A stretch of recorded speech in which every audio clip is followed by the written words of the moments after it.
नमस्कार मित्रांनो, कसे आहात? आज कार्तिक एकादशी, खूप खूप शुभेच्छा. आज कार्तिक एकादशीच्या निमित्ताने आम्ही आपल्यासमोर सादर करत आहोत श्रीपाद श्रीवल्लभ चरित्र अमृत संक्षिप्तचा दुसरा अध्याय. या अध्यायाच्या पठनाने आपल्या मनातील भीती, शंका सर्व नाहीशी होते.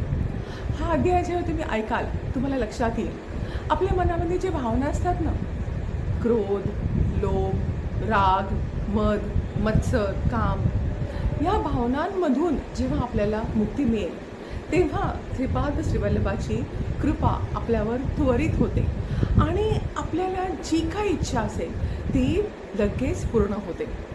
आमचा हा अध्याय आपण अवश्य ऐका. हा अध्याय ऐकल्यावर आपल्या मनामध्ये आपल्याला काय वाटतं, काय वेगळं घडलं हे आम्हाला कमेंटमध्ये कळवा.